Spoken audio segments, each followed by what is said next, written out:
What's going on, everyone? Jeremy from the Quartering. A lot of news coming out of Bethesda yesterday and QuakeCon, whether it was the hilarity surrounding the Doom and DRM on games that are 25 years old, as well as some interestingly, strongly low review scores for Wolfenstein Youngblood to discuss. I'm going to combine both of these topics into one video here on a wonderful Saturday. I hope you enjoy, and if you do, remember, leaving a like and a comment always helps the channel, and I do always appreciate it. Huge update on the exclusively games funding, by the way.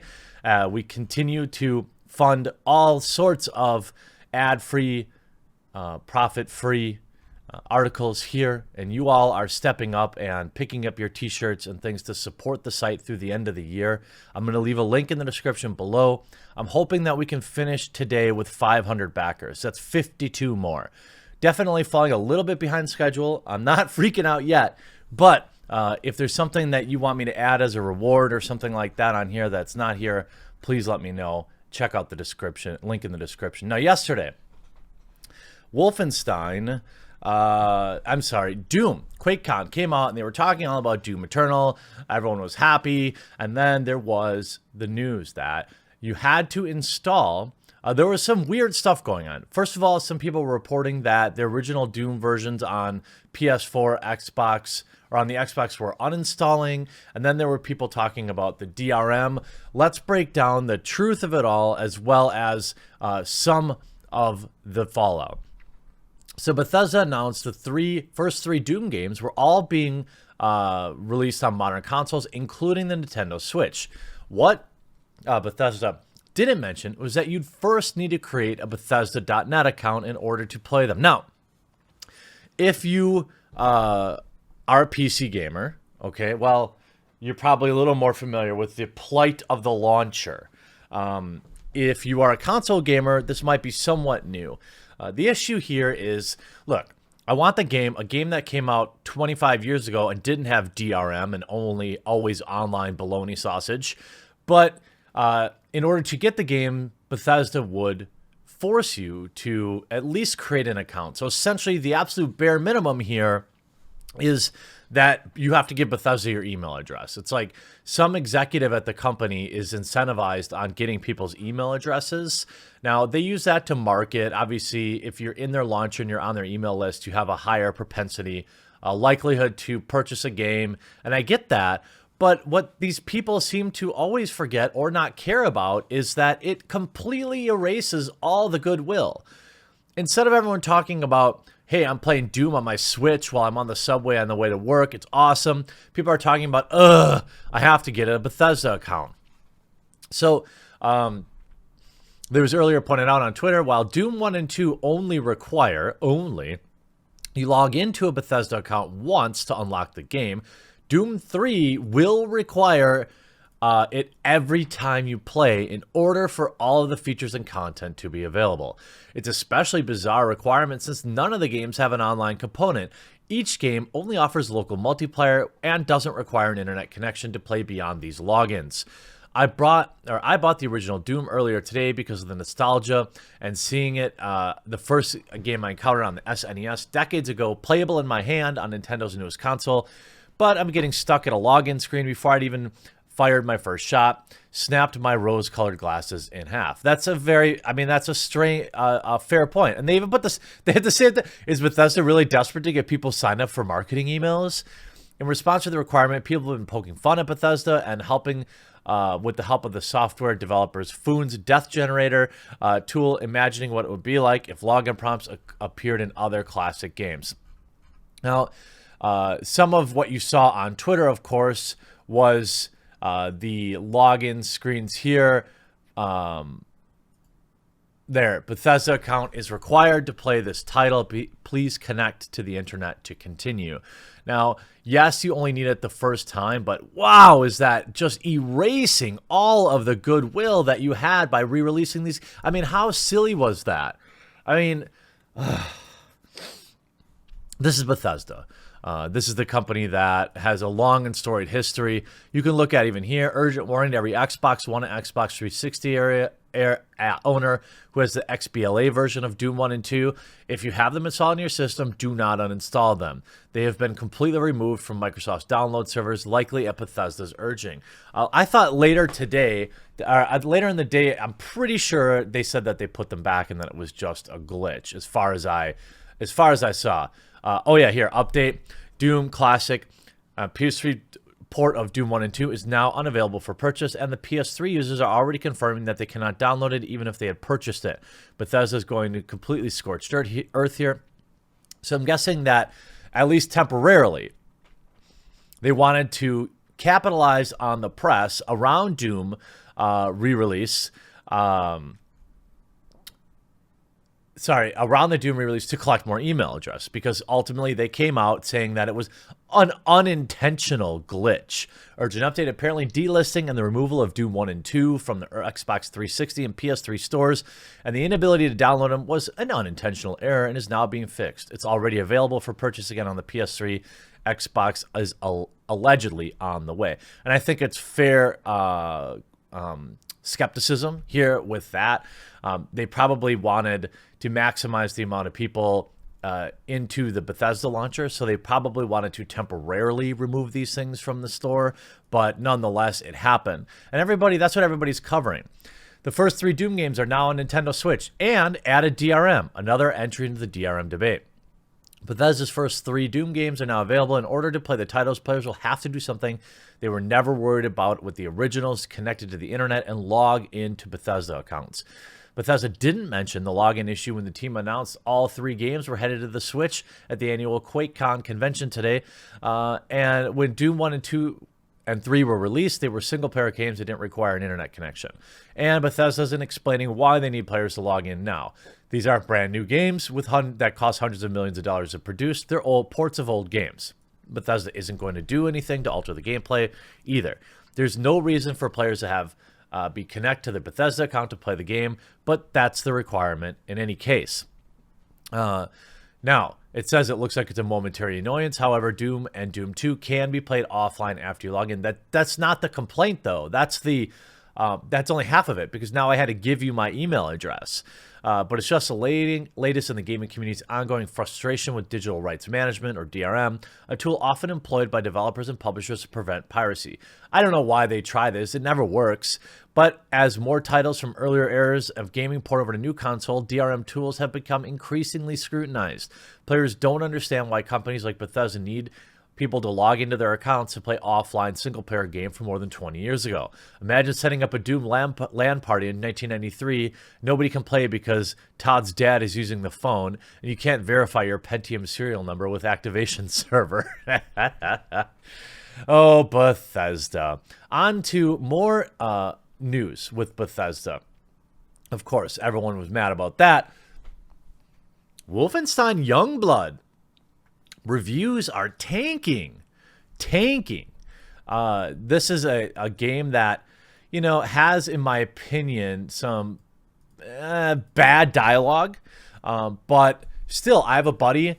We play co-op games together. He travels a lot. And I showed him the trailer for Youngblood, and he was like, hey, since you can usually get a buddy code, he's like, yeah, I'd be interested in playing that, like just co-oping it with a buddy.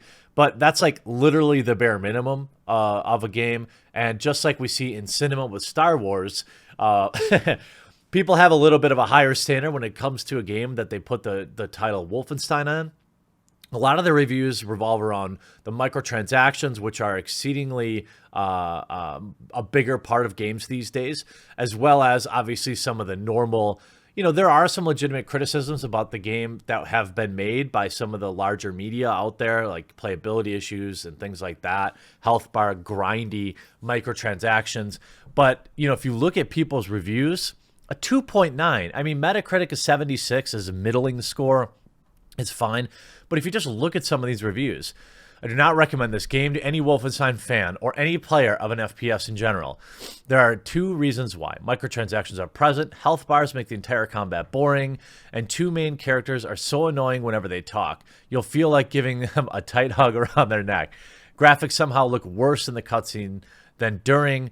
And I mean, it's just, firstly, there's a problem with the invite join a friend. Bethesda has some problem. That's a known issue we saw. There's so much wrong with this game, like any other game, which is created with the sole purpose of spreading. Okay, well, there are definitely people that are giving it marks against the woke points. That probably cost it 1 or 2 points. This game could win worst design in 2019. This game has been ruined with microtransactions, grind, open world elements, broken mechanics, terrible AI. It's a cash grab with the series name. Story is boring and writing is bad. Rip Wolfenstein. Oh, let's make your Far Cry New Dawn.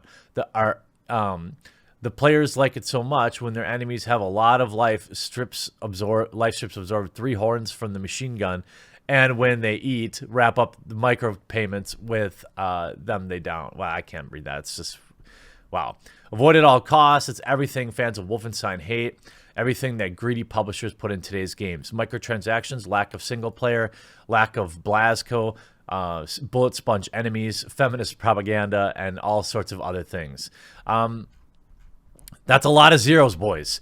Now, if we look at, I want to look at Steam reviews, though, right? Because Steam, at least I know, hey, they bought the game. This is somebody I can look at and see, you know, if they played it. Only 47% of the reviews on Steam are positive. Overwhelmingly negative reviews. With 3 hours in. After 3 hours, I can only quote another player. Why add RPG looter shooter mechanics into an excellent FPS game? Just why? And expected Wolfenstein, got Borderlands instead. For solo players, this is not the Wolfenstein you're looking for. Well, you know, to be fair, we knew this was a co-op game through and through up front. They've always marketed it as that. Expected Wolfenstein, got Borderlands instead. After my first 8 hours of gameplay, they have 10.9 hours on. This game definitely feels more like a loot shooter than a Wolfenstein game. Pros, great graphics, movement feels nice, shoots feel responsive, storyline is solid and not too complex to miss details. Boss cons. The level gates and the areas of the map, even for areas of active quests. No real challenge, even on the hardest difficulty. Respawning enemies, even when you're only a couple steps out of the area. All the enemies feel the same. The larger enemies in the game tend to just be bullet sponges. There's no real benefit in coordinating into fights since it just becomes a spray battle every time anyway. Overall, the game feels fun to play, but feels very restrictive on how you can play it. That said, I'm happy to welcome any new co-op shooters into the game, and they still gave it not recommended. Game to force you to play with somebody. Playing alone stinks. It really stinks. Maybe a good co-op. Yeah, okay. Looks great, but keeps crashing. I mean, you have some recommendeds here, but you know, with over half of your reviews being not negative, that's an issue. And obviously, you see this.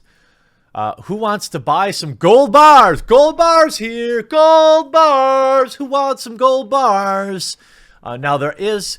Have reported Youngblood players have already figured out how to get unlimited coins. You can buy every cosmetic item in the game without doing a single thing. It has collectible in-game currency that can be used to purchase items like skins, weapon upgrades, pep boosts, and consumables. Some skins can also be purchased with gold bars. Everyone loves their gold bars. A premium currency available for separate purchases if you don't feel like waiting for those coins to build up. Or as Redditor Calabrono discovered, you can just use it cheap for yourself to get unlimited coins and buy every darn thing in the game. It's a hassle and I wouldn't recommend it as it breaks EULA, but if you're determined to give it a go, this cheat engine gives you what you need, along with a cheat table for the game. I don't have any sense of how plentiful coins are in Youngblood, but the presence of the optional side missions means that they shouldn't be too hard to come by. This also appears to be the consensus among discussions on Steam. Upgrading weapons isn't an overly expensive process. Replacing every component for the other weapons for the instance will cost under 1,500 coins, which is considerably less than most individual character skins. The mid-priced Red Devil power suit goes for 2,000 coins. If you want to top that off thematically appropriate Devil helmet, then that's another 2,000. That's all strictly cosmetic, so it's easily ignored. Yeah, I mean, I don't necessarily have a problem with cosmetic upgrades at all, but you have here, does Wolfenstein Youngblood have too many microtransactions? It has microtransactions, and they seem to differ across different platforms. Okay. Yes, it offers them, so players can buy certain in-game items with real-world money. Which, look, this is the age-old commentary, right? If you want to buy the game for $40 or $60, if everything is cosmetic, I think we have to be okay with it.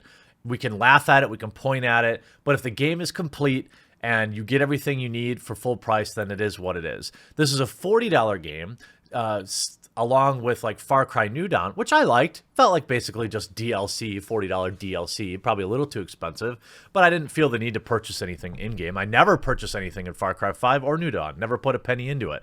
The cost of currency, okay, using silver coins, gold bars, and ability points. So you can buy any cosmetic item with premium currency in Youngblood. Not exactly. Some cosmetic items like the Venus Desert Power Suit skin allow you to either pay 6,000 silver coins or 750 gold coins.